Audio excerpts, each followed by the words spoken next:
papi. Pues sí. ¿Qué? Último tema casi al final. Último tema. El último. É o último ou penúltimo? Penúltimo. Ah, sim. Sí, sí, doctora. Es una mujer de 50 años de edad que acude a urgencias en centro de salud acompañada por su marido. Aquí hay un poco de reseña. Telma es una mujer deportista, corre 5 días a la semana y 2 hace deporte de fuerza. Lleva una alimentación saludable, rica en frutas, fitocéticos y proteínas. Ese día tomó lo habitual en ella antes de comenzar la carrera a larga distancia. Ese día estaba con dolor menstrual, por lo que se tomó Ainex bioral. A su llegada, Telma presenta angioedema labial, disnea, mareos, náuseas, hipotensión y sudoración. Se la trasladó a una sala de urgencias de un centro de salud, fue valorada inmediatamente por el médico de turno con un glaso de 10. Se le administró adrenalina, corticoides antihistamínicos intravenosos, sueroterapia y oxígeno. Una vez que las constantes mejoraron, el glaso fue recuperándose, se trasladó a un hospital donde tuvo una observación por 12 horas. ¿Qué piensan que le pasó a la pobre Telma? Exacto, un shock anafiláctico. Porque lo mismo que la sepsis, una cosa es que un paciente esté con una infección, otra cosa es que entre en sepsis y otra muy diferente es que esté en un choque séptico. Una cosa es una urticaria, una cosa es una alergia por cualquier otra cosa y otra muy diferente es que el paciente entre en choque séptico o choque anafiláctico, perdón. En este caso hay deterioro del estado neurológico, ¿no es cierto? Además, vemos que hay algo que le está produciendo alergia, lo característico, angioedema, disnea, mareos, náuseas, hipotensión y sudoración, ¿no es cierto? Hay algo en Telma que le está produciendo alergia. ¿Ustedes qué piensan que le pudo estar produciendo alergia a Telma en ese momento? Ahí puede ser lo más probable, ¿no es cierto? Entonces, vean el tratamiento que usaron, que ahorita la doctora me estaba hablando. Adrenalina, corticoides y antihistamínicos intravenosos. ¿Ya? Porque cuando uno tiene un paciente con alergia, tal vez dando antihistamínicos intravenosos, el paciente pueda revertir. Una cosa muy diferente es cuando el paciente está entrando ya en un shock anafiláctico. Sabemos que por esta hipotensión y el deterioro del estado neurológico, si sigue avanzando, probablemente nosotros lleguemos a intubar al paciente. Muy bien.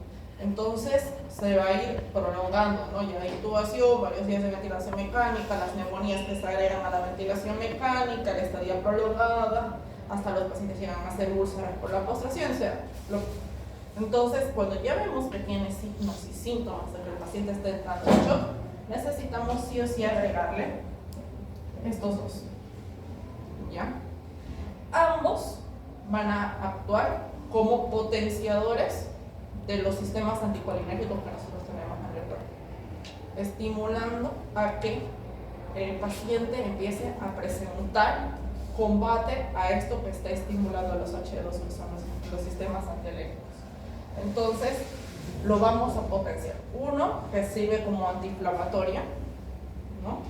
Nos ayuda a bajar las defensas, sí, pero nos ayuda como antiinflamatorio, lo que nos va a ayudar como antihistamínicos y la adrenalina que nos va a potenciar a ambos. ¿Ya? Además, que si vemos que el paciente está hipotenso, bradicárdico, con signos de hipoperfusión, esto va a ayudar al cronotropismo y enotropismo del corazón, ¿ya? Porque eso tiene la adrenalina, ¿no? Lamentablemente es como un choque de varias dosis de noradrenalina, ayudándole incluso con un poquito a la vasoconstricción para que aumente el flujo sanguíneo del paciente. Dentro de los choques distributivos, el más frecuente es ese, el choque anafiláctico. Aunque también hay otros choques que llegan a ser bastante frecuentes. Pero, ¿cuáles son los distributivos? Tenemos el choque hipovolémico, que puede ser hemorrágico y no hemorrágico, como ya lo hemos visto. Tenemos los distributivos, séptico, anafiláctico y neurogénico. El séptico ya lo hemos visto, ya lo hemos avanzado. Ahora vamos a ver anafiláctico y neurogénico, los obstructivos y los cardiogénicos. ¿Ya? Entonces, En el choque distributivo resulta de una disminución de la resistencia vascular sistémica, con distribución anormal del flujo sanguíneo dentro de la microcirculación, provocando inadecuada perfusión de los tejidos. Ya eso lo hemos visto en los pacientes con sepsis, ¿no? Hay una inadecuada perfusión alterando la microcirculación y por eso no perfunden los tejidos. Como producen los sépticos, también produce en los anafiláticos y en los pacientes con choque neurogénico. Como ya dijimos, tenemos anafiláctico, neurogénico y séptico en este esquema. En el choque anafiláctico, este tipo de shock es consecuencia de una reacción alérgica exagerada ante un antígeno. Los antígenos que normalmente nos producen alergia en la parte médica: antibióticos, anestésicos locales, muy frecuentes los contrastes yodados, ¿no? Antiinflamatorios no esteroideos, como tomotel, ¿cierto? Hemoderivados, venenos animales, algunas hormonas, dextranos, analgésicos narcóticos, la protamina, hierro parenteral, heparina o determinados alimentos como huevos, legumbres, chocolates y bueno, los alimentos es una infinidad, porque el alimento puede estar produciéndole una reacción alérgica a un paciente. Obviamente, no todos los pacientes van a entrar en shock. Sabemos que la sintomatología en la piel, como el angioedema, la urticaria, son bastante evidentes. O sea, uno lo puede evidenciar fácilmente, pero no siempre los pacientes vienen con esa sintomatología. No siempre vienen con, o ya después de que inmediatamente les colocaron los antihistamínicos, esto disminuye, pero la parte hemodinámica sigue comprometida. O sea, todavía van a venir con deterioro neurológico, hipotensión, bradicardia, mareos, náuseas, vómitos, y eso los va a llevar, incluso no se olviden que si están presentando estos síntomas, a que el paciente se vaya a deshidratar, ¿cierto? Entonces, puede que nos vengan con signos de sintomatología en la piel, puede que no vengan con esto. Muchas veces hasta se les cierra la vía aérea sin presentar signos de sintomatología en piel, ¿no es cierto? Entonces, en eso hay que tener un poquito más de cuidado. Generalmente, para que se produzca una reacción anafiláctica, es necesario previamente una exposición a un antígeno que induzca la producción de antígeno. ¿Ya?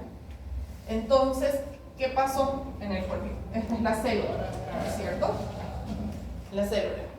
Aquí nosotros tenemos esto que prácticamente es una parte de nuestra defensa de nuestro cuerpo. ¿Ya? Consumimos aires, o nos colocaron la penicilina famosa que también produce harto alérgica. Ahí, una penicilina.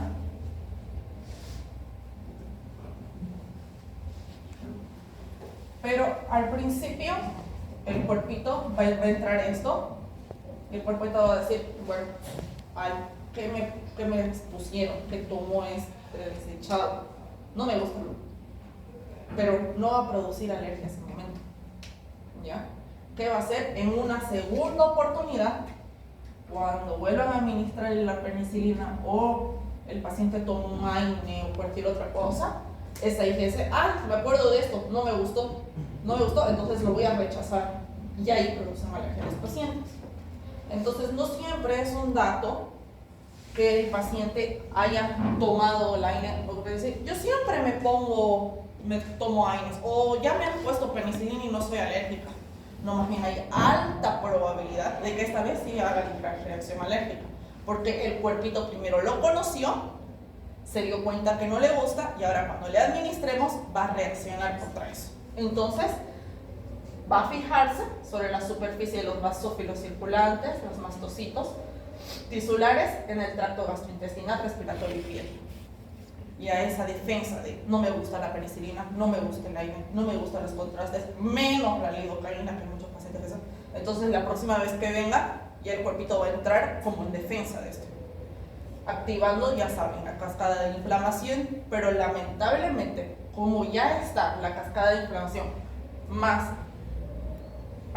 antígenos importantes como IgG, el paciente va a sobreexcitarse. Entonces, no hacer una pequeña alergia, normalmente llegan a entrar a choques, ¿ya? Entonces, ¿qué vamos a hacer? Nosotros vamos a intentar contrarrestar inmediatamente esto. Cuando una nueva exposición al mismo antígeno se repite, este une a los anticuerpos, se va a unir a la IgG, que se han unido previamente los basófilos en la sangre, mastocitos tisulares y el tracto digestivo, y va a provocar la liberación de histamina, factores activadores plaquetarios, componentes de la coagulación, factores de complemento, metabolitos del ácido araquidónico y productos de la vía de la lipoxigenasa. Si ustedes ven que va a afectar todo esto, ¿qué va a producir? ¿Cómo? Inflamación. ¿Y cuál es nuestro primer síntoma de inflamación? El angioedema. Y ahí vamos a ver el angioedema que normalmente vemos. ¿Qué más va a producir? ¿Cómo? Rubor, calor. Si ya vemos alteraciones en el factor de la coagulación, probablemente hayamos tenido hemorragia. ¿Qué vamos a ver más? Inflamação, hay febre ou não? Puede haber fiebre. Muy bien.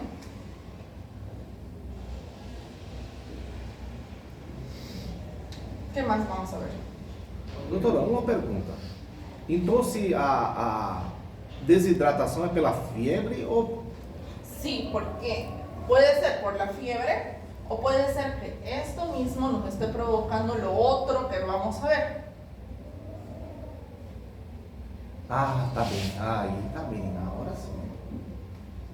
¿No es cierto? Sí. Porque el cuerpo lo está rechazando, quiere botarlo de alguna forma, ¿no es cierto? Entonces va a estimular el centro nauseoso y el cuerpo va a querer botarlo de alguna forma. Por más de que nosotros lo hayamos puesto endovenoso, más si se administró vía oral, el cuerpo va a querer botarlo de alguna forma y como reacción instantánea del cuerpo, como una defensa. Entonces va a producir, y ahí se puede deshidratar el paciente, si no se lo puede controlar inmediatamente. Para esto necesitamos aprender a mediarlo.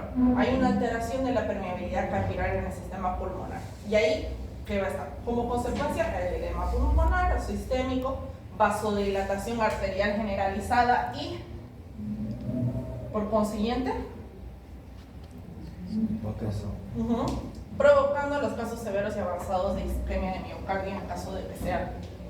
Por lo tanto, la fisiopatología de shock anafiláctico alérgico, la hipotensión explica por una disminución de la precarga debido a la hipovolemia que puede estar presentando el paciente, más la vasodilatación, la disminución de la postcarga por disminución de la resistencia vascular sistémica, que dijimos que es un choque distributivo, ¿no?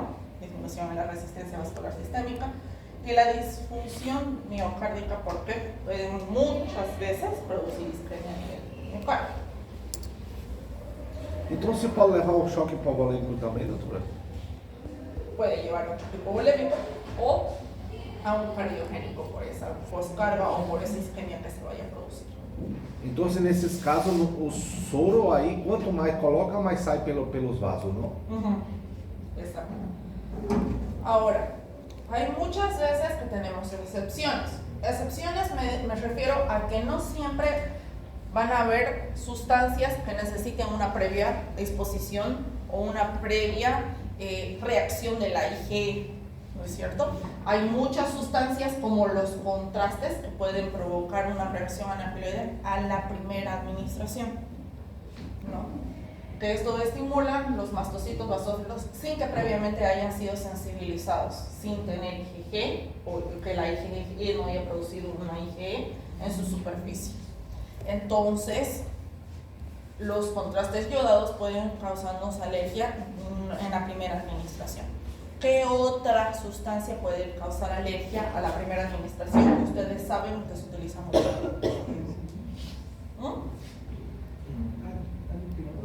A ver, doctor. No.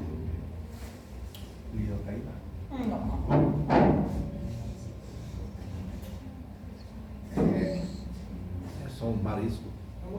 Bovidina, furina, alcanada. Es raro ver la insulina. Albúmina. ¿Qué otra más? Teniendo en cuenta que es parte de la familia de la albúmina. Concentrados eritrocitarios, plaquetas, plasma fresco congelado. Cualquier hemocomponente puede causar una reacción sin estar previamente expuesto. Porque no es algo que lo vayamos a recibir seguido tampoco, ¿no? Igual puede causar reacción. Entonces, Nosotros tenemos que estar alertas sobre todo esto, porque eso sí es más frecuente que reciban los pacientes, los contrastes iodados. Signos y síntomas: ansiedad, agitación, náuseas, vómitos, urticaria, fiebre, dificultad respiratoria, hipotensión y taquicardia es lo más frecuente que vamos a tener, ¿no es cierto? En el manejo inicial, estamos hablando de un shock, no una alergia convencional, ¿ya? Entonces sí vale la epinefrina o la adrenalina, como la conocen, ¿ya? Esto sucede que vamos a estimular la energía, vamos a estimular la parte del ionotropismo y cronotropismo cardíaco, porque sabemos que está afectando a la pre y la postcarga, ¿no? Entonces, al estimularlo todo, nosotros podemos ver que el paciente va a estar recuperando y sobre todo va a empezar a perfundir mejor, ¿ya? De 0,5 a 1 ml endovenoso podemos administrarlo traqueal o podemos administrarlo subcutáneo.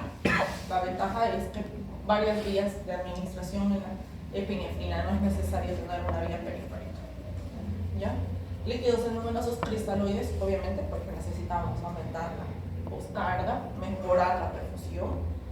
Obviamente, si el paciente está vomitando, está con fiebre, va a deshidratarse, así que hay que hidratarlo.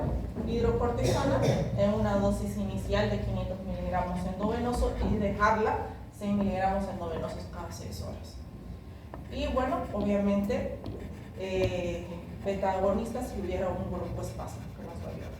Los antihistamínicos también son necesarios, pero que tengamos en cuenta que ambos se van a potenciar juntos si los administramos. Beta-agonistas si hubiera broncoespasmo, y lo ideal sería administrar la epinefrina por vía endovenosa para mejorar la vía aérea. Doutora, as pessoas que desencadenam isso aí é que já tem antecedentes de alergia anterior ou não? Puede ser. Puede ser que no haya tenido antecedentes, pero ya haya estado expuesto. Puede ser que la sustancia sea altamente alergénica, como el contraste iodado, los hemocomponentes o los antídotos a los venenos, que son inoculados en plasma, que estos pueden producir alergia a la primera exposición, ¿ya? O que, como usted dice, ya tenga antecedentes y haya sido expuesto. Y hay alta probabilidad de que esto se produzca choque, ¿no es cierto? Pero, de todos modos, es prácticamente el cuerpo no pudo manejar la reacción alérgica. Por X o Z motivo, el cuerpo no la pudo manejar y se sobreexcitó y produjo un choque anafiláctico. ¿Ya? Pero la base del tratamiento es esta, tenganlo en cuenta. Estamos hablando de un choque, no de una alergia convencional, ya estamos hablando de un choque anafiláctico. Em alergia a hidrocortisonas já. En alergia, no. En alergia, una pequeña alergia, un antihistamínico es suficiente. Sim. Antihistamínico nada más. Pero si vamos a tener un choque anafiláctico, se tiene epinefrina, hidrocortisona y antihistamínico. Ahora, si hay broncoespasmo, vamos a broncodilatar con algún broncodilatador, y ahí hay algunos que ya vienen con corticoides inhalatorios. Entonces, mejor si usamos eso. Choque neurogénico. Este tipo de choque puede ser producto por una lesión anatómica del sistema nervioso simpático a nivel superior de la D6 o T6, o una disfunción del mismo provocada por fármacos, normalmente los bloqueos, ¿no? Cuando tenemos lesión anatómica, ¿a qué nos referimos? Estructura de columna. Entonces, podemos tener fracturas de la columna, pero sin lesión anatómica del sistema nervioso. Entonces, aquí ya estamos hablando de un trauma raquimedular, ¿no es cierto? Ahora, también podemos por una disfunción provocada por los fármacos. Ahora, en la fisiopatología, tenemos provocado por una lesión medular o del sistema nervioso central, hay una disrupción en la inervación simpática de los vasos del corazón. La pérdida súbita del sistema nervioso, una pérdida del control de la vasodilatación. Entonces, cuando hay una alteración en la o una lesión medular, lo primero que vamos a presentar es una, y si hay una vasodilatación, ¿qué va a producir? Lo mismo que en el anterior y en el séptimo. ¿Qué produce? Hipovolemia y presión baja. Claro, va a hipotensar. Si el paciente está hipotensando, ¿qué se está afectando?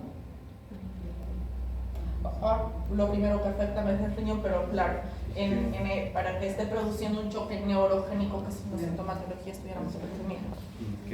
La hipotensión, signos de hipoperfusión tisular, ¿no es cierto? El paciente estuviera con cianosis, dificultad respiratoria, y lo primero que presenta, a diferencia del resto de los choques, estos pacientes empiezan a presentar bradicardia. ¿Ya? Sabemos que el resto de los choques, los pacientes se empiezan a manifestar con taquicardia. La diferencia de que estos, al afectar el sistema nervioso central y el sistema simpático, los va a producir bradicardia, lamentablemente. Las neuronas simpáticas de la médula lumbar reciben estímulos del tronco cerebral para mantener los reflejos cardioacelerador y vasoconstrictor. Si tenemos una lesión arriba de la T6, normalmente no vamos a tener ninguno de los, ni cardiorregulador ni vasoconstrictor. Por tanto, la vasodilatación y toda la sintomatología que conlleva, ¿no? Los estímulos provenientes del tronco cerebral atraviesan la médula cervical, torácica alta antes de abandonar el sistema nervioso central, por lo que cualquier lesión medular o bloqueo farmacológico arriba de la torácica 6 pueden bloquear estos reflejos cardioaceleradores o vasoconstrictores, provocando hipotensión severa, vasoplegia o pérdida del tono vascular, descenso de la precarbonisminución del retorno venoso, más bradicardia que acentúa la hipotensión arterial. Doutora, essa bradicardia, por quê? A fisiopatologia não está me entrando na cabeça como seria. Por que seria? Cuando tenemos un bloqueo o una lesión arriba de la torácica 6, Sim. donde tenemos prácticamente los estímulos al tronco cerebral, va a haber una alteración en los reflejos cardioaceleradores y vasoconstrictores. O sea, el corazón no se acelera, no hay un buen ionotropismo y cronotropismo. Y el paciente va a entrar en vasodilatación, entonces va a hipotensar. Al no tener un buen cronotropismo y ionotropismo, obviamente, si no hay aceleración en el corazón, ¿cuál es la consecuencia? La bradicardia. Sim, aí é pelo neuro. Porque ambos, todo de aquí arriba, que maneja eso, es el tronco cerebral. Sí. Entonces es prácticamente que le estuvieran haciendo una isquemia al tronco cerebral. ¿Ya? No le está llegando oxígeno, le está comprimiendo. Si es un trauma, lo está comprimiendo la fractura que produce cuando estamos haciendo un bloqueo. No, vamos a ver, bloquear el canal medular, a veces no es bueno el bloqueo y se produce hematoma. El hematoma lo va a comprimir donde bloqueamos y no le va a llegar suficiente irrigación a ese tronco, por consiguiente va a empezar a disfuncionar. No va a producir buena tonotropismo y cronotropismo y ionotropismo al corazón y va a producir vasodilatación y el paciente va a hipotenciar y bradicardizar. Pero hay otra cosa que se altera y que maneja el tronco cerebral. ¿Qué maneja el tronco cerebral? Acuérdense, aparte de la cardioaceleración y la vasoconstricción. Respiração. Muy bien. Entonces vamos a tener frecuencia respiratoria. Entonces, si tenemos frecuencia respiratoria baja, bradicardia e hipotensión, obviamente el paciente está en choque, un choque neurogénico, que es la conducta que tomaría. Cirurgia. Aí o que fazer, doutora? Aí o que fazer? Lo primero, siempre, porque no lo vamos a mandar a quirófano sin proteger la vía aérea. ¿Ya? Estos no se preguntan, estos sin duda una emergencia rápida, ni bien los detectamos, porque sí o sí va a deprimir el sistema nervioso central, y si se deprime el sistema nervioso central, también se va a deprimir la respiración. Entonces, por más que nuestro paciente esté con un grado de 15/15 y se podría decir saturando bien, va a haber esa depresión. Entonces, sí o sí se protege primero la vía aérea. ¿Ya? Sí o sí. Obviamente, por lo tanto, ¿La frecuencia cardíaca a cuánto puede llegar? a veces que no hacen paro por hecho que no reconozco. Bradicardiza, creo que ya lo pasaron a terapia.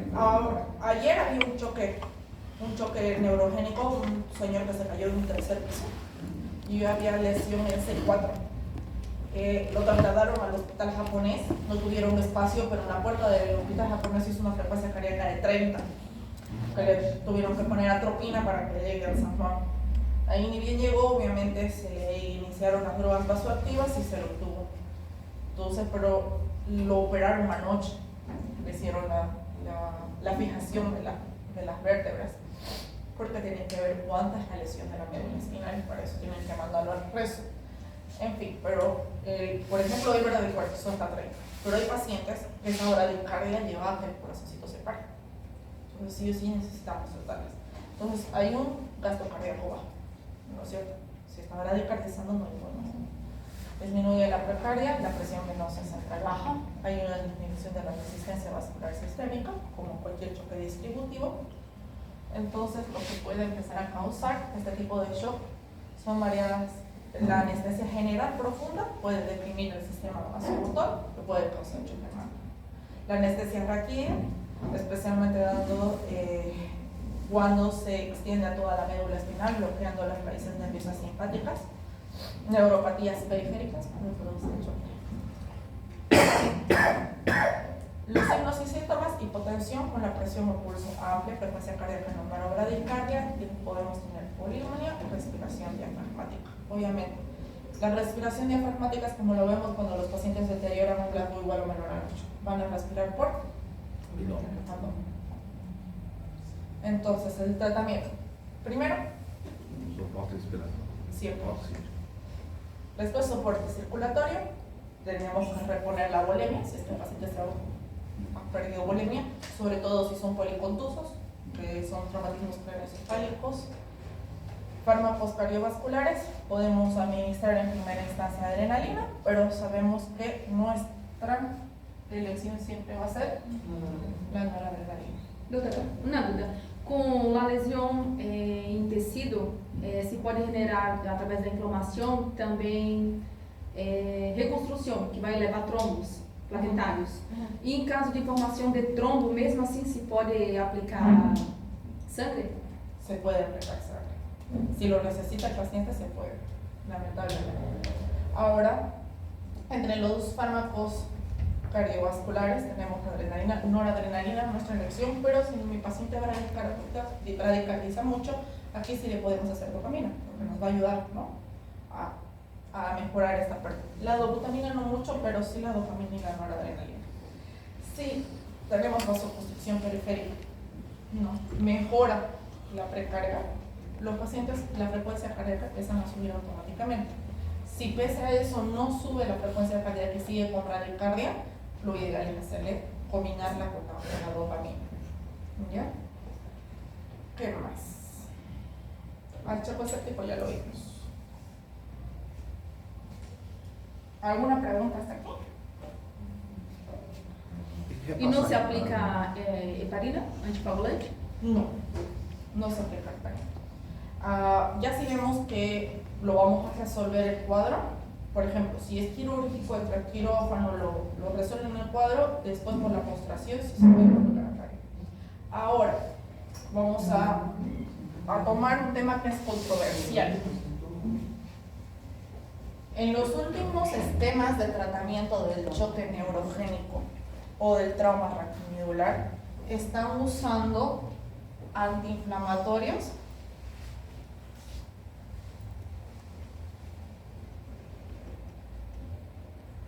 que van a ayudar a que ese edema que vaya a producir en el canal medular disminuya.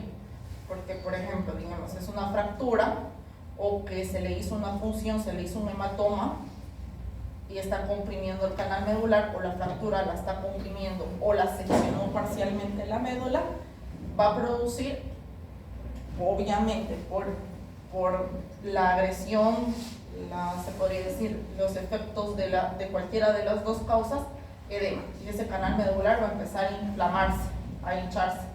Si ya hay compresión, eso lo va a empezar a isquemiar un poquito más la médula. Entonces, se está optando por administrar antiinflamatorios, pero no se le va a poner un aire. Su efecto antiinflamatorio es mínimo. ¿Qué antiinflamatorio se le administra? Corticoide. y no vamos a usar un mineral o corticoide. Hay que ser muchísimo más agresivo. Sí. ¿Y qué corticoide sería?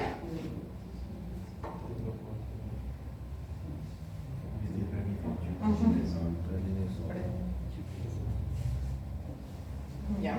Eso nos va a ayudar a disminuir la inflamación que se puede producir en el canal neural, porque puede ser que sea en el sitio de la lesión o acá que está más alta o en cualquiera de las otras zonas que se vaya a producir inflamación de la misma médula, ¿no? Reacción a la lesión que haya tenido. Entonces, la última bibliografía nos dice que podemos usar metilprednisol. Hay un metaanálisis que te dice que vamos a ayudar a desinflamar en un 80% y aumenta la sobrevida del paciente un 20%. Bien, está bien. No es mucho, pero prácticamente a nada. La dosis de infusión de la metilprednisolona es 4.5 miligramos por kilogramo. Y eso lo pasa en 15 minutos al ingreso. ¿Ya? Y después se lo deja a una dosis de mantenimiento de 5.7 miligramos kilogramo. Ahora, estas dosis es dependiendo del metaanálisis, pero los últimos consensos te dicen esos.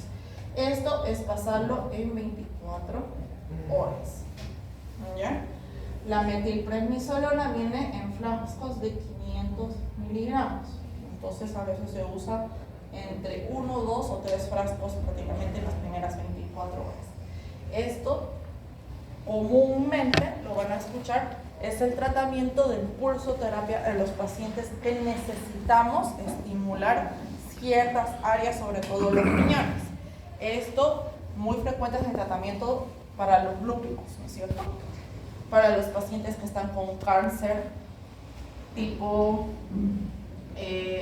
cáncer en alguna médula ósea, leucemia, para estimular un poquito la producción de hemoglobina por esa médula ósea, tiene muchos efectos.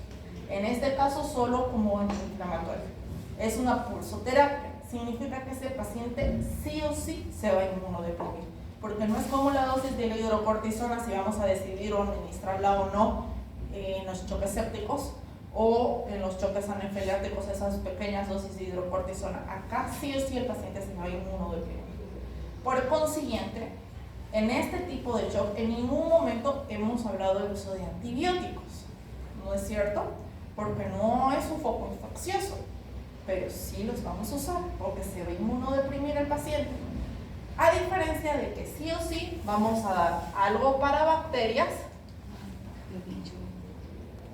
que lo ideal sería la, puede ser, ceftriaxona. ¿Algo para hongos? Sí, puede ser fluconalgirida.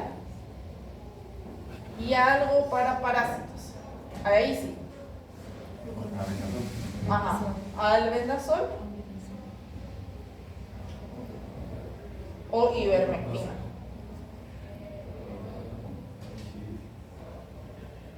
Tenemos que cubrir los tres, sí o sí, porque mi paciente inmunocomprometido hay alta probabilidad de que se sobreinfecte con cualquiera de estos. Para hongos, ¿o qué sería, doctora? Fluconazol. Doctora, entonces sí o sí utilidad anti-inflamatoria y para bacterias. Si nosotros vamos a usar metilprednisolona, sí o sí. Ah, entonces solo es. Si no vamos a usar la metilprednisolona, no le administramos, ¿por qué no? Normalmente, ya si hay alguna fractura, normalmente ustedes lo han visto, los traumatólogos, los cirujanos usan la cefazolina de elección, o podemos usar la ceftriaxona, pero porque si son fracturas expuestas. Si no son fracturas expuestas, normalmente no se usa ningún antibiótico porque no hay un foco infeccioso. O sea, si no hay foco infeccioso no hay por qué usar. Pero en este caso sí, porque la estadía del paciente va a ser prolongada y lo estamos inmunodeprimiendo. Tiene que sí o sí aislarse en una sala solito y administrarle la prevención para los 3 tipos de microorganismos más infecciosos: bacterias, hongos y parásitos, porque nosotros tenemos parásitos en el cuerpito, sí o sí, y estos parásitos van a empezar a diseminarse. Entonces, doutora, antes tem que hacer teste de PCR ou não? Para esse Não. anti-inflamatório? Para el antiinflamatorio, Para a eleição de um anti-inflamatório. ya. ¿Cuándo yo voy a elegir el antiinflamatorio? Cuando yo veo que esa lesión medular está produciendo inflamación, ¿ya? ¿Cómo yo voy a Obvio, lo primero que piden los neurocirujanos es hacer una resonancia magnética, ¿ya? Una resonancia magnética, pero sí, la sintomatología, yo voy a ver que le estoy poniendo la noradrenalina, que le estoy poniendo la dopamina, pero pese a eso sigue teniendo tendencia a hipotensar y a bradicardizar. Entonces, sí o sí, ese edema está importante, está comprimiendo y no está dejando que llegue suficiente irrigación al tronco cerebral. Entonces, los reguladores cardiorreceptores y vasoconstrictores no se están estabilizando. Entonces, es indicado usar esta terapia. Pero tenemos, como en cualquier protocolo, un tiempo para usarlo. Sí o sí tiene que ser dentro de las 6 primeras horas de inicio o de la lesión. Ya. Pasadas las 6 horas no va a hacer efecto. La isquemia del tronco va a estar. Entonces no va a servir de mucho el que nosotros inmunodeprimamos al paciente. Pero dentro de las 6 primeras horas de inicio de la lesión, nosotros podemos administrar este corticoide en estas dosis importantes para que vaya desinflamando esa médula y la oxigenación al tronco cerebral se establezca lo más pronto posible, aumentándole un 20% la sobrevida del paciente. No es mucho, pero puede llegar. Y muchas veces si se desinflama, probablemente pare la sección, porque si es un huesito que lo seccionó, si se va a inflamar, ¿qué va a hacer? Va a empezar a cortarse un poquito más y cortarse un poquito más y cortarse un poquito más hasta estabilizar este huesito, ¿no es cierto? Entonces, ayuda a que no siga progresando la lesión medular, ¿ya? Por eso se está empleando ahora. Es muy controversial porque muchos dicen, ¿para qué por 20%? Vamos a inmunocomprometer al paciente, pero estamos hablando de cerebro. Y aunque sea 1% o 2%, nos ayuda a ganar. Sobre todo si tenemos alto riesgo de que el paciente quede cuadripléjico o parapléjico, ¿no es cierto? Porque estamos hablando de lesiones medulares. La sintomatología normalmente es la plegia. Entonces, algo vamos a ganar, a nada. Pero, bueno, eso depende del criterio que ustedes vayan a tener en ese momento. De que se puede hacer, tienen que tener conocimiento de que se puede hacer, pero con un rango de tiempo. Pasadas las 6 horas, como en cualquier proceso isquémico, ya no hay vuelta atrás, ¿no es cierto? No se puede reperfudir. Entonces todo ese manejo tiene que hacer dentro de las primeras 6 horas. Dentro de las primeras 6 horas. Y ideal que si es alguna fractura, entrar a fijarla dentro de las primeras 6 horas para evitar que siga habiendo lesiones. Muchas veces no se puede, pero es ideal. ¿Qué hacen? Hacen la laminectomía, empiezan a degradar un poquito la médula y la fijan. No fijan la fractura. Muchas veces no nos olvidemos que si es un trauma raquimedular por un accidente de tránsito por la hipotusión, normalmente no va solo, va con traumatismo craneoencefálico más.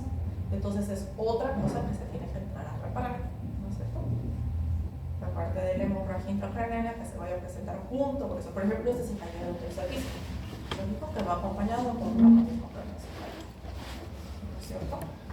La semana pasada tuvimos un accidente de tránsito, que era conductor de motocicleta, también iba acompañado con un traumatismo craneoencefálico.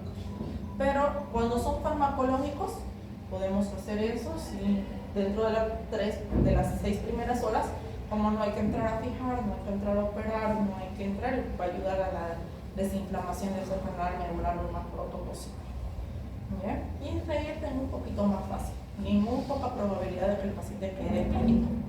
Pero si son traumatismos, sí podemos hacer bastante bien al paciente con hacer metilprednisolona solo. ¿Alguna otra pregunta?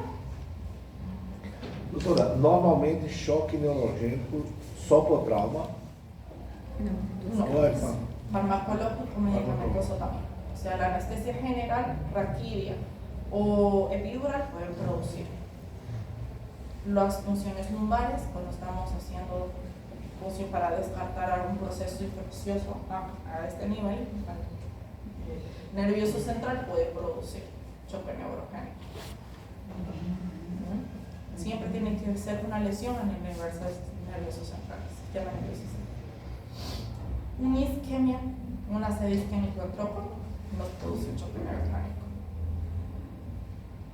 Y eso normalmente ya una isquemia en tronco que no sea consecuencia de un del canal medular, normalmente no hay vuelta atrás. Los pacientes automáticamente, aunque nosotros le hagamos todo, van a seguir radicalizando y se van a la corta o larga, al corto o largo tiempo, pero no hay mucho que hacer por ellos.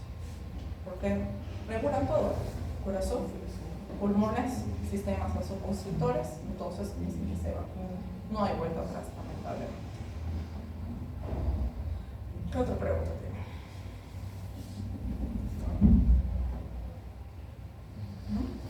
¿Nos da tiempo para un tema más, ¿verdad?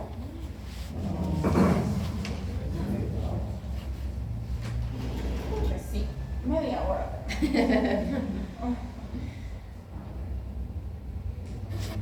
Quería darles insuficiencia respiratoria.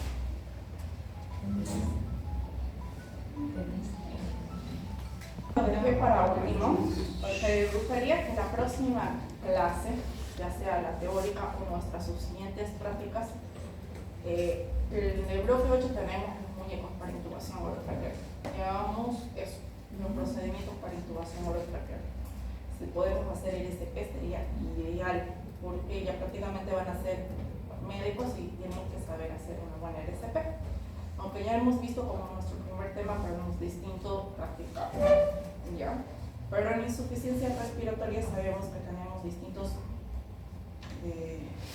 sistemas o causas por que el paciente puede llegar a insuficiencia respiratoria. Ya lo han visto, ya ustedes saben manejar vía aérea, prácticamente saben decidir cuándo mascarilla, cuándo cánula, cuándo intubar al paciente.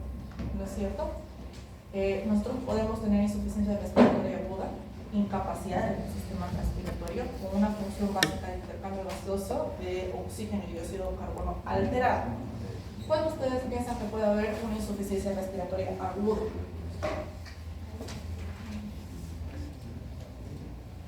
Agudo. Por ejemplo, un trauma raquimedular, un choque neurogénico, es agudo. ¿Qué otro? Choque anafiláctico con obstrucción de la vía aérea. ¿No es cierto? ¿Qué otro?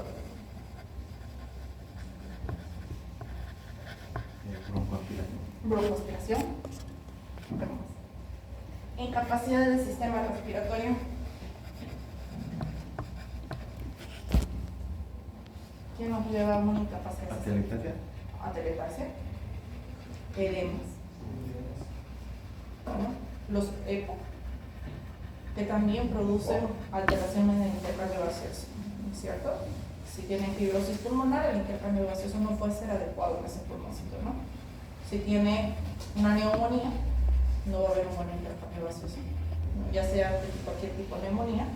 Entonces, nosotros tenemos que aprender a manejarlo dependiendo de lo que esté afectando y produciendo la insuficiencia respiratoria. Una incapacidad del aparato respiratorio, o sea, asegurar la oxigenación correcta de la sangre, muchas veces no es una enfermedad, sino la consecuencia final de una gran variedad de enfermedades y trastornos.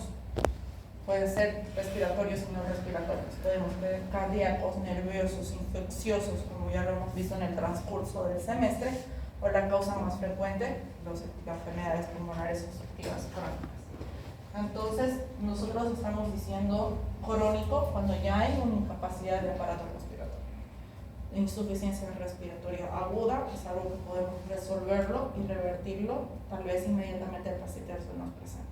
Pero crónico, cuando ya hay una incapacidad del aparato respiratorio, normalmente nos va a llevar a resolver la patología de base primero y después resolver la dificultad respiratoria. Una insuficiencia respiratoria debe estar acompañada por hipoxia arterial o acompañado con odis del campo, ¿no es cierto?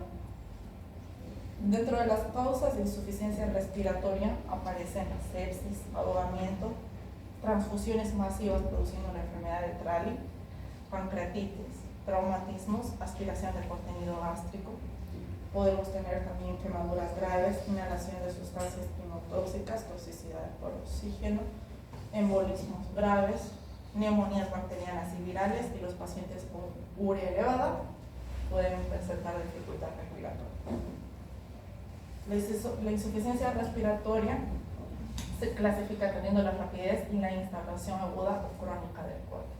Entonces, podemos clasificar según criterio clínico, podemos tenerlas aguda, crónica o una crónica reagudizada, ¿no es cierto? Según la fisiopatología, por disfunción de la fracción de eyección de oxígeno, hipoventilación alveolar, alteración de la disfunción pulmonar, alteración de la relación ventilación-perfusión o un efecto Shunt derecho-izquierdo. Según la gasometría, podemos tener insuficiencia respiratoria hipoxémica, hipercapnica, perioperatoria o una insuficiencia respiratoria tipo 4 con choque o hipoperfusión. Por la evolución aguda, puede ser de corto periodo o minutos, horas o días, ¿no? Entonces, no hay mecanismos que le estén compromisando. Cuando tenemos crónicos, obviamente es mayor el tiempo, el estadio final en numerosas entidades, y cuando es crónico reagudizado, como la insuficiencia renal crónica o las descompensaciones agudas de pacientes pulmonares ya establecidos, como EPOC que se estén sobreinfectando, EPOC reagudizados, asmáticos, tuberculosos con secuelas, los pacientes con COVID que quedaron con secuelas pulmonares, que pueden estar entrando en una insuficiencia respiratoria por ya sea una sobreinfección o simplemente porque no estuvieran tomando medicación, no están recibiendo el oxígeno que necesitan, pueden reagudizarse. Según la gasometría, tenemos una tipo 1 cuando hay hipoxia, entonces tenemos una presión de oxígeno normal o baja con un gradiente alveolar anterior de oxígeno incrementado. O sea, el oxígeno está normal o bajo, pero la capacidad del pulmón para recibirlo no es adecuada, ¿no es cierto? Una insuficiencia respiratoria hipercápnica significa que tenemos hipoxia o la presión de oxígeno está elevada con un gradiente arterial normal. O sea, ya hay una función arterial adecuada, pero hubo demasiada acumulación de CO2. Si tenemos una hipóxica, ¿qué tipo de dispositivo van a administrar en oxígeno?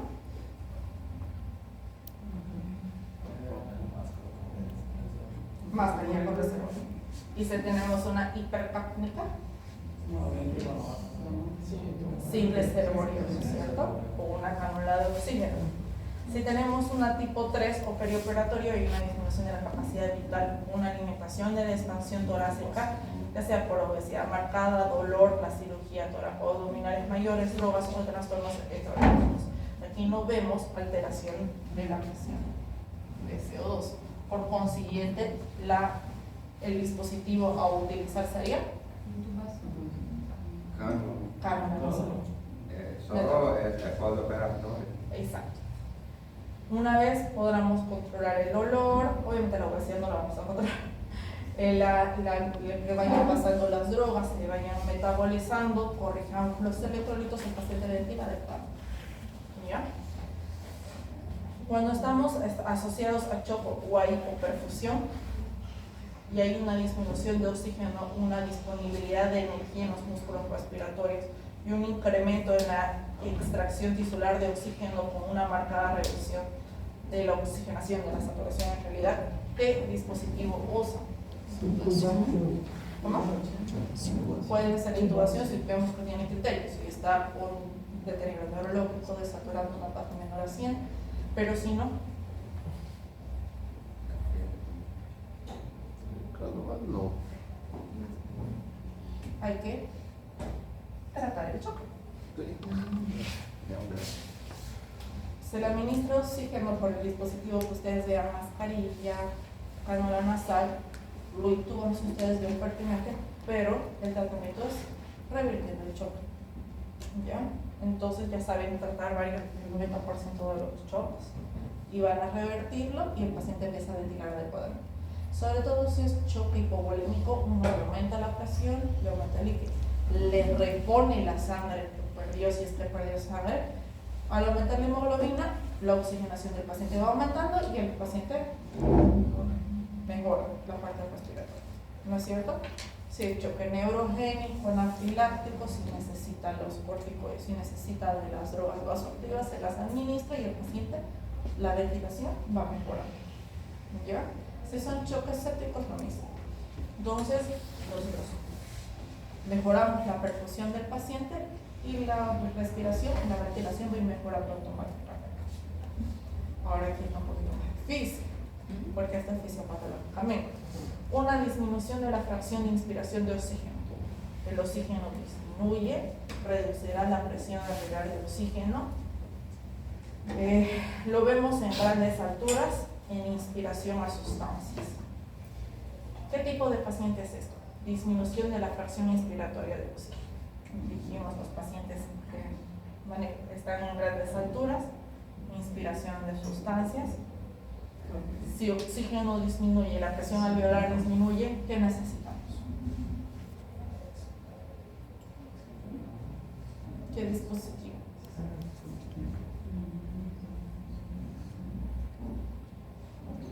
Mascarilla con reservorio. Mascarilla con reservorio. Mascarilla con reservorio. Pero necesitamos tratar también la patología de base. Aquí vamos a manejar la parte aérea y vamos a sacar la patología de base, porque si no la descartamos, el paciente no va a mejorar la parte ventilatoria. Entonces, si el paciente está en grandes alturas, normalmente está produciendo, bueno, sí, hipertensa, pero edema agudo de pulmón, ¿no es cierto? Entonces, ¿qué necesitamos? Diuréticos, ¿no es cierto? Si el paciente inspiró sustancias, No respiro. ¿cómo? Necesitamos manejarlo como un paciente que está, se podría decir, en una sobredosis, ¿no es cierto? Entonces vamos a manejarlo con líquidos, vamos a darle broncodilatadores para que empiece a mejorar la oxigenación, porque la fracción de oxígeno está disminuida.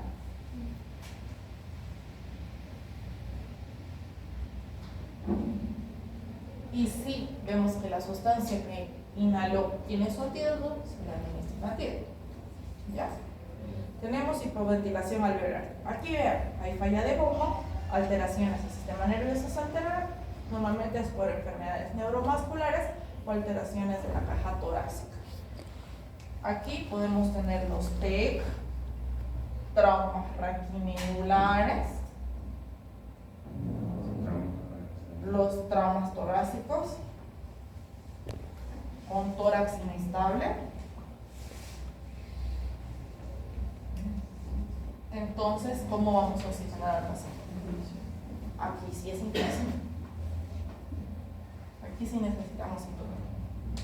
¿Ya? ¿Por qué? Hasta que nosotros resolvemos la parte neurológica o la parte torácica, el paciente necesita recibir suficiente oxigenación. Y sabemos que probablemente las causas al resolver no las vayamos a resolver inmediatamente. ¿No es cierto? Alteración en la difusión, ventilación-perfusión. Procesos en los cuales dificultan la difusión o engrosamiento de la membrana alveolar capilar, acortamiento del tránsito de los hematíes con pérdida del lecho capilar. ¿Qué está pasando acá? ¿Cuándo se produce esto? Engrosamiento de la membrana alveolar capilar. Normalmente son las alergias. ¿Qué están produciendo a nivel de los alveolitos? Los están llenando de... Normalmente es mucosecreción, ¿no es cierto? Entonces, si nosotros vamos a revertir la alergia o el choque anafiláctico, vaya a revertir. Si hay acortamiento de los tránsitos de hematíes o pérdida de lecho capilar, normalmente es los capilares y que el paciente entró o hizo, que vamos a ver así, fibrosis pulmonar. Entonces, los pacientes tienen alteración en el lecho capilar. No hay suficiente lecho para que haya una buena oxigenación, no hay una buena difusión en la ventilación-perfusión. ¿Ya? Entonces, tenemos los pacientes también, los más frecuentes entre los EPOC. Y dentro de la fibrosis testal, estos también producen. Entonces, ¿cómo van a corregir esto? ¿Cómo van a oxigenar?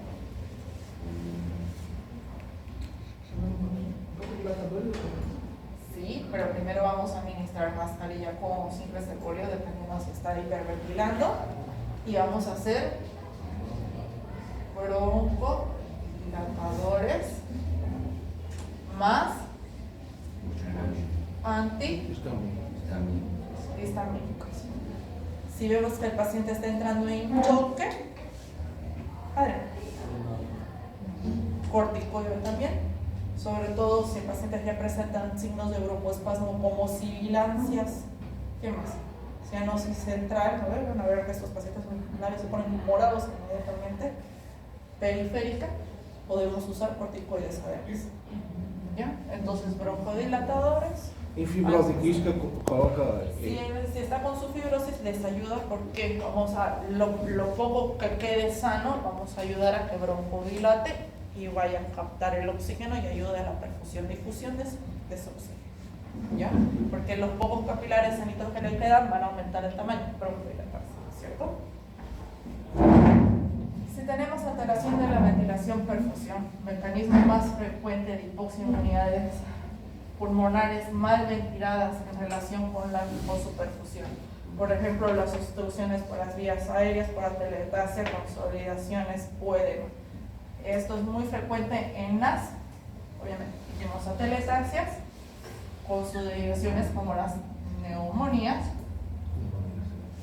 y los edemas agudos del pulmón. ¿Cómo lo van a resolver? Aquí, si necesita intubarse, se intuba. Si necesitamos, si podemos manejarlo con mascarilla o sin reservorio, lo manejamos. Pero hay que resolver. Si es atelectasia, lo ideal sería, si está provocando esa atelectasia neumotora, se le pone un tubo de tórax. Si no, se la decortica. Esta es una cirugía, un tratamiento quirúrgico. ¿Se puede usar un broncodilatador también, doctora? Claro. Ahora estamos hablando de consolidaciones y edema. Si hay edema, vamos a usar diurético. Y si hay consolidación, antibiótico si es bacteriana y si es viral, podemos usar Doutor, eu tenho uma pergunta. Podemos usar o que, doutora? Viral? No caso das pneumonias, já estava lendo que não há anti-inflamatório para a pneumonia. Não se usa anti-inflamatório. No sé. Mas se há moco, há inflamação. Se há inflamação, não necessita de um anti-inflamatório. Ya. Ahí vamos a empezar a ver qué antiinflamatorio podemos usar. Cuando nosotros estamos hablando de este tipo de afección, alteración en la reacción ventilación-perfusión o alteración en la difusión del gradiente alveolo-capilar, nosotros vamos a tener disminución en la luz de la alveolo. ¿Ya? Porque está produciendo un moco, porque está sobreinfectada o porque el pulmón está colapsándose, la atelectasia, ¿no es cierto? Entonces, si esto se está produciendo moco, nosotros podemos darle broncodilatadores. El 90% de los broncodilatadores ahora ya vienen con corticoides. ¿Ya? Le estamos dando antihistamínicos y le podemos dar corticoide, como hablamos. El corticoide, mineralocorticoide de elección, en este caso como la hidrocortisona, nos ayuda como antiinflamatorio. Lo mismo, este mismo esquema podemos hacer acá. Ya, le podemos darle si está con consolidación y edema, está, sobre todo la consolidación, porque el edema con diurético va. Si se tiene que dar su antibiótico, se puede dar su broncodilatador, se le puede dar corticoide al paciente, eso dependiendo de que si el paciente está con signos de broncoespasmo, en ambos casos. ¿Qué son los signos de broncoespasmo? El primer signo sintomático es la sibilancia. Ustedes van a escuchar que ese paciente está sibilando y la cianosis central y periférica es otro signo de broncoespasmo. Obviamente, además el paciente va a estar presentando la dificultad respiratoria marcada con taquipnea, uso de musculatura accesoria, como por insuficiencia respiratoria. ¿Ya? Entonces, si nosotros no quitamos las causas para alteración de la relación ventilación-perfusión, el paciente no va a mejorar, por más de que nosotros lo intubemos, por más de que nosotros le administramos oxígeno. ¿Ya? Entonces hay que ver qué es lo que le está causando, quitarlo para que el paciente mejore. ¿Ya? Eso estamos hablando de que si hubiera cualquiera de estas causas. Es una obstrucción de la vía aérea prácticamente. Dentro de la obstrucción de la vía aérea que nos puede producir también es el angioedema. El angioedema producido por los choques anafilácticos, sobre todo que hay pacientes que hacen su broncoespasmo, ¿no es cierto?, por el choque anafiláctico. Nosotros podemos darle su antihistamínico, adrenalina o corticoide de acuerdo a lo que se nos esté presentando. No sé si quedó claro. Sim.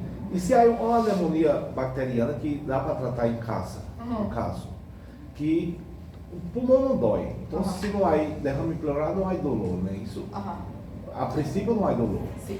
E a pessoa se queda com dolor, acá no cinturão se reclama de dolor. Creio que seria pela inflamação. Sí, pero esa inflamación se vuelve una infección. Uno cura la infección y la inflamación va remitiendo. ¿Ya? No nos olvidemos que por más de que sean a menores dosis, el aire también inmunodeprime. 2. Produce reacción a esterilidad, produce antiagregación plaquetaria y, bueno, produce falta renal, ¿no es cierto? Se administra en dosis mayores a 4 días. Entonces, no es conveniente. No es conveniente. Doutora, Los antibióticos son antibióticos. Cuando hay, puede o no producir moco, no siempre va a producir moco. Si hay inflamación, no siempre va a producir moco. Pero si se produce, podemos, nosotros tenemos, además de los broncodilatadores, de los corticoides y de curar la infección, nosotros tenemos mucolíticos. Lo ideal siempre es vía aérea. O sea, la corticoides y los broncodilatadores administrarlos por vía aérea porque estamos trabajando en la vía aérea, es lo ideal, por nebulizaciones sencillas. Sí, endovenoso lo podemos dar. Y entre los mucolíticos endovenoso, que es mejor que darlo vía oral porque, sabiendo, si ustedes ven los últimos metaanálisis, los jarabes mucolíticos no pasan nada. Sí. Siempre es vía aérea mejor. Entonces, nosotros vamos a optar por endovenoso.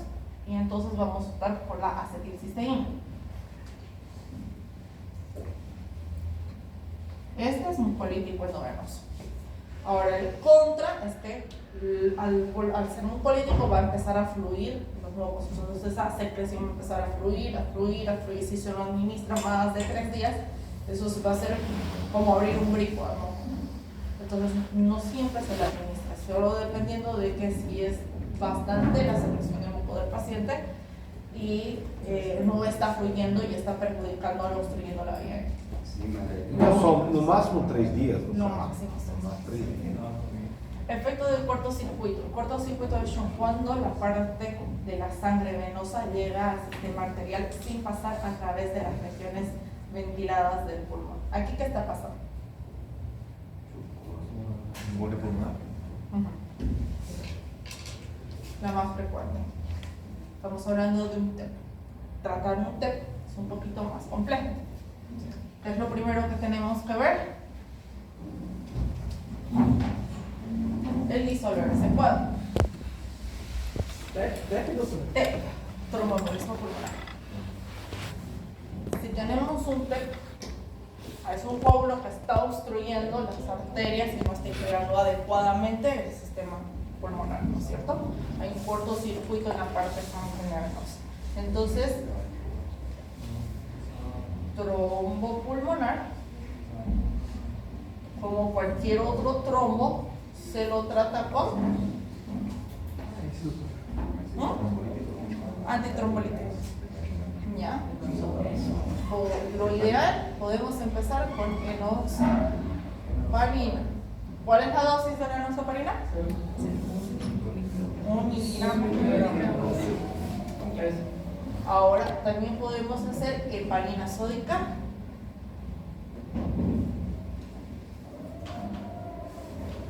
Y el peor de los casos, si no nos va a revertir, vamos a necesitar de hacer anticoagulación importante, como en los isquemias, como en los infartos. Entonces ya necesitamos ir más allá y saber los riesgos que conlleva. Pero normalmente con estos dos vamos a ir manejando. Obviamente en este caso, sí o sí, hay que intubar al paciente, ¿no es cierto? Sí o sí se intuba al paciente porque no va a ventilar adecuadamente porque realmente vamos. Acá tenemos un paciente. Paciente de 15 años de edad, estudiante, residente y procedente de la ciudad de La Paz, sin antecedentes personales ni familiares de importancia. Este paciente refirió que luego de permanecer en Santa Cruz durante un mes, sus vacaciones, regresa a su domicilio y aproximadamente 16 horas posteriores a su arribo a la ciudad presentó dificultad respiratoria en reposo, tos seca, posteriormente húmeda con hemoptisis. ¿Qué está pasando ahí? Motivo por el cual acudió al servicio de emergencia de su ciudad, donde al examen físico se evidenció taquicardia, taquipnea, cianosis central y a la auscultación pulmonar aparecieron receptores crepitantes diseminados en ambos campos pulmonares, con una saturación de oxígeno ambiente de 70 a 80%, por lo cual se sospechó la ocurrencia de una neumonía adquirida en la pulmonía. Se decidió su internación. Los exámenes de laboratorio reportan leucocitos de 25.000 con predominio de los segmentados del 83%, proteína C reactiva de 26 miligramos decilitro. ¿Qué piensan que está pasando? ¿Sí es una neumonía? ¿Qué piensan? Miren, hablen. Tenemos tos, hemoptisis, ¿qué más? Taquicardia, taquipnea, desaturación.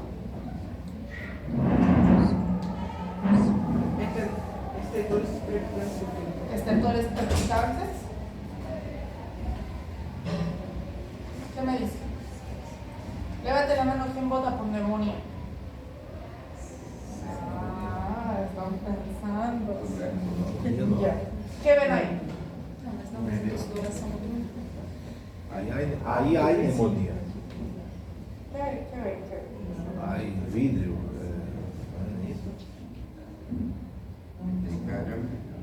Un patrón algodonoso, ¿no?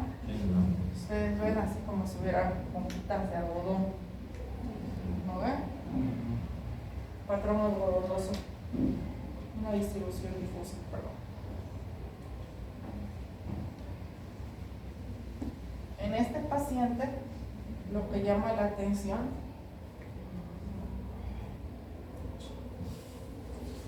es que si tenemos un patrón, ya sea algodonoso, un filtrado oral, hay un trastorno en la difusión-perfusión. ¿Qué más? En el intercambio gaseoso, ¿cierto? Alveolar en el intercambio gaseoso, ¿cierto? Entonces, ¿cómo van a empezar a tratar?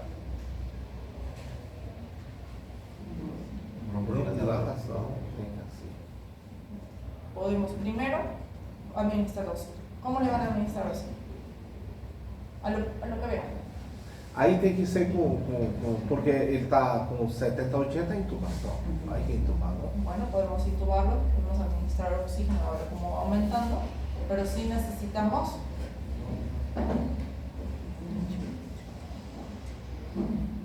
de tratar de resolverlo. Si es infeccioso, hay que resolverlo. Pero no nos olvidemos que él está después de un mes subiendo a la altura. Altitude, sim. Y entonces ese choque porque ya su cuerpito se acostumbró a Santa Cruz. Y si sube a La Paz, ¿qué le va a pasar? Normalmente va a producir que el sistema inflamatorio vaya a desarrollarse, a estimular que edema pulmonar, ¿no es cierto? Entonces podemos administrar. ¿Qué signos y síntomas tiene para edema pulmonar? La desaturación, la taquicardia, la taquipnea, tiene los estertores crepitantes, ¿no es cierto? Como edema agudo de pulmón, pero llama la atención la tos seca de edema agudo de pulmón una hemoptisis. Eso es lo que llama la atención, ¿cierto? De neumonía, ¿qué tiene? Tiene taquipnea, tiene taquicardia, hay fiebre. Entonces, normalmente los procesos infecciosos van acompañados de fiebre, ¿no es cierto? Pero las neumonías hacen estertores, pero más hacen roncos, ¿no es cierto? Aunque sí hay leucocitosis. A ver, vamos bien. Suele producir la altitud, una disminución en la presión barométrica, presión parcial de oxígeno, una disminución de los gases de la oxigenación, concentración, aumento de gas, o sea que va a estar hipercápnico, ¿no es cierto? Si pacientes que están en minas, hay acumulación de monóxido de carbono o metano, y esto producirá hipoxemia, hiperventilación e hipocapnia posteriormente. ¿Ustedes piensan que esto le pasó a él? Esto es un edema agudo de pulmón secundario a un aumento de la altura en el paciente. ¿Piensan que le pasó a él? ¿O no? Vamos. Se passou pela altitude? Sí, pasó por la altitud. Creio que sim, doutor. ¿Sí? Creio que sim. Vamos. ¿Qué piensan? Déjalo resolvamos. Yo pienso que somos, porque sabemos que un edema agudo de pulmón, ¿cómo se vería? En la radiografía, normalmente hay derrame pleural, Sim, não há ideia também. pero acá estamos viendo infiltrado, ¿no? Y si hay infiltrado, normalmente es un proceso infeccioso.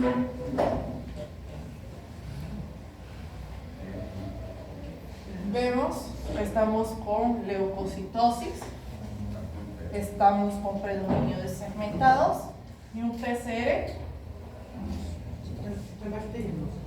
Entonces, probablemente sea un proceso infeccioso.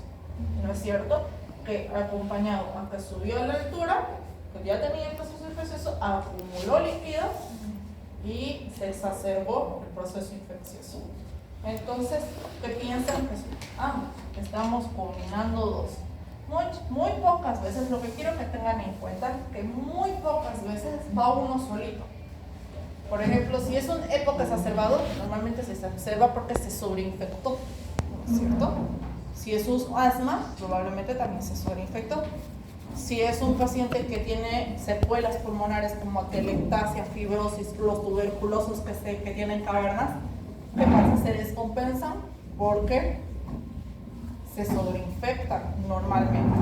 Entonces tenemos que tener en cuenta que muchas veces, bonito resolver solo una neumonía, bonito resolver solo un asma, bonito resolver una obstrucción de vía aérea.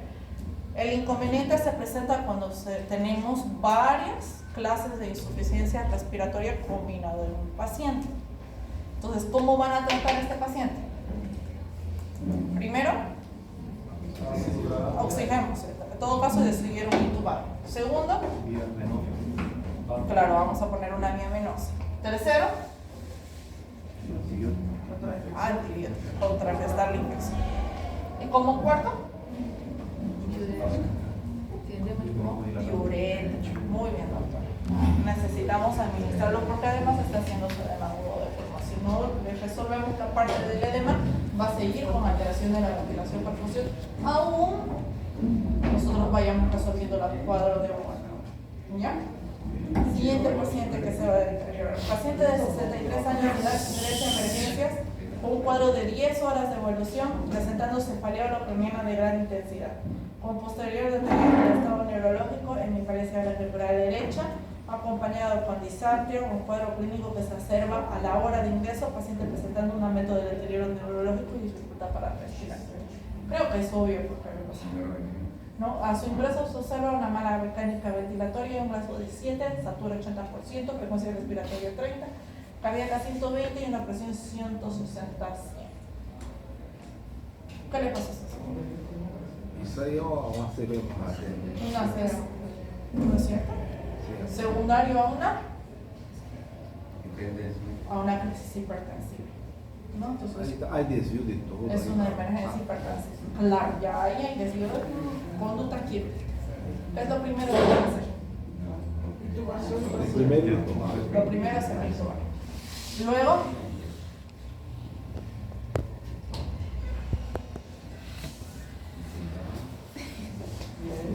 Encaminharia por neurológico, porque ese paciente es muy parecido a los casos clínicos que hemos estado viendo. Luego, Vía venosa, descompresión craneal. vía venosa, sí, muy bien. ¿Qué más? Con Descomprimido. fisiológico, exacto. No vamos a meter una vía venosa con solución fisiológica, ¿por qué? Porque es Ayuda eléctrica. nervioso. Y luego, Descomprimir el cráneo. Hipertensão intracraneal. vamos a ver que es una hematoma intraparenquimatoso que está desviando la línea media y tiene inundación ventricular. Si ustedes ven, si hubiéramos visto toda la tomografía, este tipo de hematoma con inundación ventricular, desvío de la línea media, que normalmente está acá arriba, es el trombo cerebral. Entonces, por eso lo está comprometiendo, ¿no es cierto? Entonces, uno, necesitamos estabilizar la parte neurológica. Si no quitamos el origen o no descomprimimos nuestro cerebro, vamos a hacer, necesita ir a cirugía. Pero antes, las medidas de neuroprotección.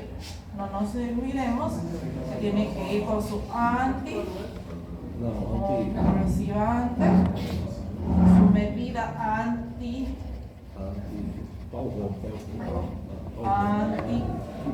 anti-edema. ¿Qué más tenemos que ponerle? Antiemético.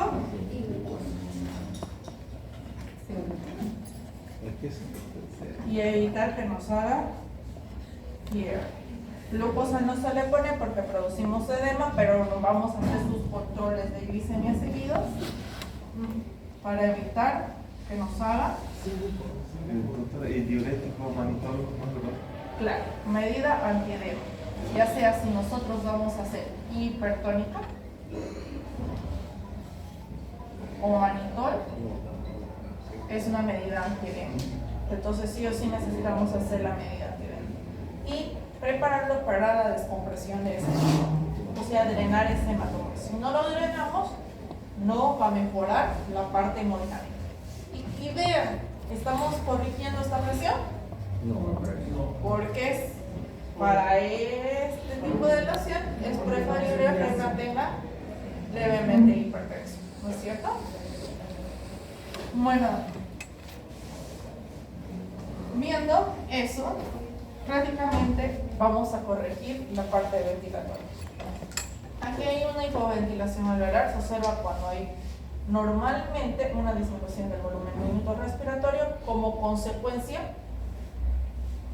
hay un aumento en la presión de oxígeno en los alveolos, una relación ventilación alveolar, la presión arterial del CO2, hiperbólica e inversamente proporcional. Hipoxemia causa hipoventilación acompañada de hipercapnia, reducción en la ventilación, hipoxemia, y puede corregirse incrementando el PO2 del paciente. ¿Cómo vamos a aumentar el PO2 del paciente?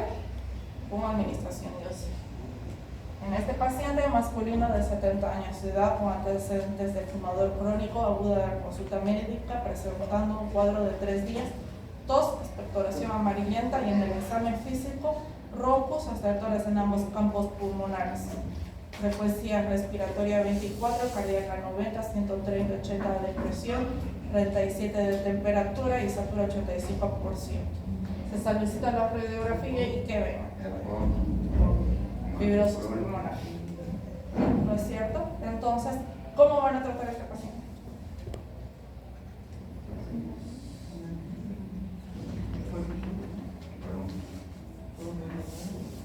Ya, primero, oxígeno. Segundo, ¿cómo van a administrar el oxígeno? Y si normalmente se tornan hipercápnicos, sin desagüe. Bien. ¿Ven? ¿Saben ustedes? Así le hicieron el examen. Ya. Luego, aquí hay algo que está llamando la atención. ¿Qué les llama la atención? En la radiografía y en la presentación del caso. Expectoración amarillenta. Y en la radiografía, ¿esto qué es?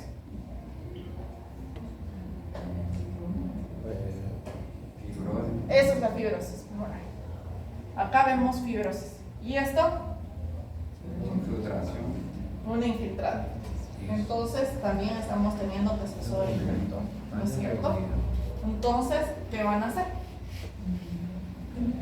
Van a poner mascarilla Infecção. con... E tratar a infecção. Tratar la infección. Pneumonia também. Aí deu. Si estamos hablando que es un paciente que es fumador crónico, probablemente tengamos EPO. Entonces vamos a administrar mascarillas reservorio, ¿no es cierto? El oxígeno. ¿Qué más? Una vía. Vamos a darle su antibiótico y bronco. Porque esta fibrosis nos va a producir que los alveolitos también estén fibrosados, no hay un buen intercambio gaseoso, entonces produciendo una pequeña broncodilatación vamos a aumentar la captación de oxígeno en estos pacientes. ¿Ya? ¿Cómo? No, el infiltrado es neumónico, no es edema, en este caso, ¿ya? No diuréticos. Y nos va a ayudar si lo necesitamos y está acumulando mucho moco, aparte de los mucolíticos, los broncodilatadores y Corticoide. corticoide. ¿Ya? En este caso, una alteración en la difusión pulmonar se produce cuando aumenta el grosor de la membrana alveolar capilar, cuando disminuye el área de intercambio gaseoso, son causas de hipoxemia. Se asocia normalmente a una hipocapnia, una elevación del volumen minuto respiratorio. En todo caso, la hipoxemia de este origen revierte fácilmente con la administración de sustancias, ¿no? Y obviamente revirtiendo el cuadro que lo está originando, porque hay algo que lo está desencadenando. Esa neumonía. En este caso tenemos un paciente femenino de 30 años de edad con antecedentes de haber tenido infección pulmonar por SARS-CoV-2. ¿Qué es eso? COVID, ya, de 2020, haciendo solo tratamiento ambulatorio, sin otro antecedente. Acude a emergencias con un cuadro de una semana de evolución presentando un malestar general, tos con expectoración verdosa, cefalea y fiebre. Al examen físico hay broncus en base del pulmón derecho. Frecuencia cardíaca 100, respiratoria 26, temperatura 38, presión 160, satura 90% y se solicita TAC de todas. ¿Qué ven? Pneumonia. Eso no igual total, no está clarito. Neumonía. ¿Qué van a hacer? Segurar a diarreia. Y Isso aí eu trato em casa, não pra cá. en este caso, ¿qué dispositivo van a usar? Cânula mesmo. Cánula nasal, porque está saturando 90%, ¿no ves? Entonces, una cánula nasal. ¿Qué más? Muy bien. Infección. Su vía antibiótico, en este caso están escogiendo bien. Digamos que vamos a hacer ceftriaxona. Y con esto probablemente tendría que mejorar. Y así vemos que secundario a esto produce algún broncoespasmo, se le puede hacer tratamiento como el anterior, pero normalmente ahí queda, ¿ya? Aquí hay una alteración en la relación ventilación-perfusión. Ya lo habíamos hablado, ¿no es cierto? En esta situación se equilibra la ventilación por un mecanismo de producción de hipoxia y que presenta en la mayoría de las ocasiones. Esto coincide en el pulmón, un área ventilada inadecuadamente perfundidas y en otras bien perfundidas pero mal ventiladas por el gradiente de ventilación-perfusión. Los desequilibrios ventilación-perfusión están presentes en todos los procesos que afectan las vías aéreas de pequeño y gran calibre o el parénquima pulmonar. También ocurre con ¿ya? Masculinos, el paciente es masculino de 20 años de edad que ingresa a emergencias con un cuadro clínico de un día de evolución presentando tos con hemoptisis. Otra vez esa cochina hemoptisis. Tiene como antecedentes de haber estado haciendo tratamiento con tuberculosis. Ya en la segunda fase, en su ingreso el paciente con dificultad respiratoria, uso de musculatura accesoria, satura 70%, respiratoria 30%, cardíaca 110, presión de 80-50. Al examen físico no se ausculta murmullo vesicular en campo pulmonar derecho, por lo que se solicita rayos X de tórax. ¿Qué ven? Eso. ¿Dónde está el examen de cuello? Sí, es una tuberculosis. ¿Pero qué le pasó?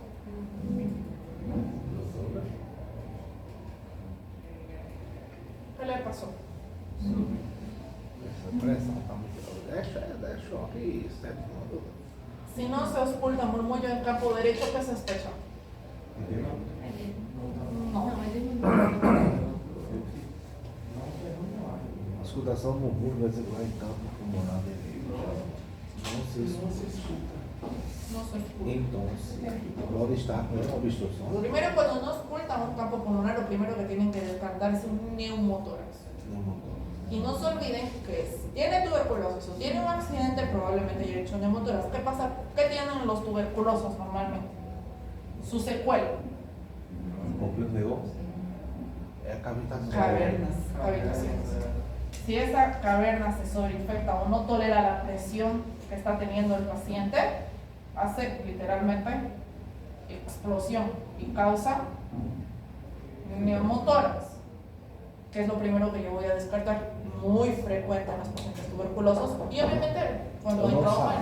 Sí. Pero en este caso, si ustedes ven la radiografía, Neumonia fraca aí na sua. no hay porque se ve el trauma vascular hasta arriba. Pero, ¿qué está pasando acá? ¿Cómo está el pulmón? Entonces es una A. Ajá. Con neumotórax. ¿Cómo? No, por la secuela de la tuberculosis. Entonces la enfermedad causó una atelectasia. Entonces el pulmón está yéndose hacia el parte de mediastina, hacia la izquierda, hacia el otro campo pulmonar. Muchas veces esta atelectasia la van a ver y hasta la tráquea así desviada. Lo mismo que producen el neumotórax. Como lo vimos en los pacientitos no estuvieron acá esta semana, ¿no ven? Con ustedes. No. Era un pacientito con un trauma de tórax. Mucha, así no me acuerdo. Pero hay una atelectasia. Entonces, ¿qué harían con este paciente?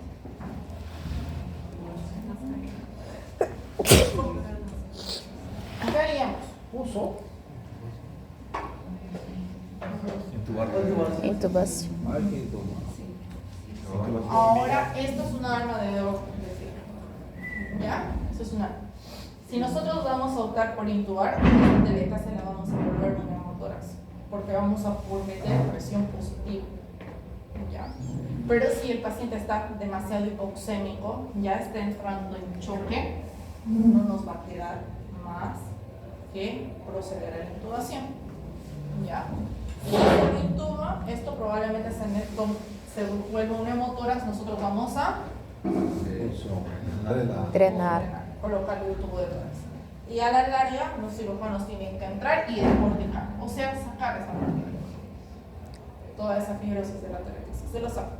A veces lo dejan en ventana pleural, significa que lo dejan abierto. Lo han visto, ¿verdad? Entonces, si se tienen que sacar esa parte del pulmón, se tienen que sacar. Tienen que entrar a descorticar. ¿Ya? Mientras tanto, nosotros sí o sí tenemos que asegurar de proteger la vía aérea. Lamentablemente, en este proceso no hay vuelta atrás. ¿Ya?